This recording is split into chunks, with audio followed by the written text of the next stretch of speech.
Pasta बनाने लगी हूँ, तुम खाओगे? हाँ मैं भी खाऊंगा।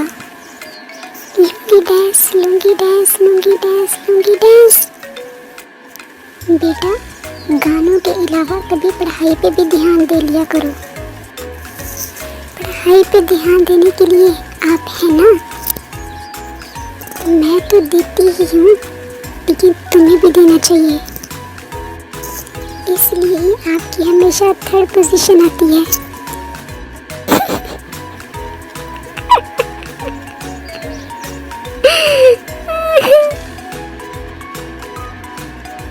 और मेरी फर्स्ट पोजीशन आती है। बस इसी बात की तो मुझे भी हैरानगी है। पोजीशन के लिए मेहनत के साथ साथ स्मार्ट होना भी ज़रूरी है, और स्मार्ट तो मैं हूँ ही। आई बेटा, आप स्मार्ट हो, जो कि आपकी खूबी है, लेकिन आपको अपनी खूबी को ऐसे बयान नहीं करना चाहिए कि दूसरे में खामी ढूंढनी पड़े।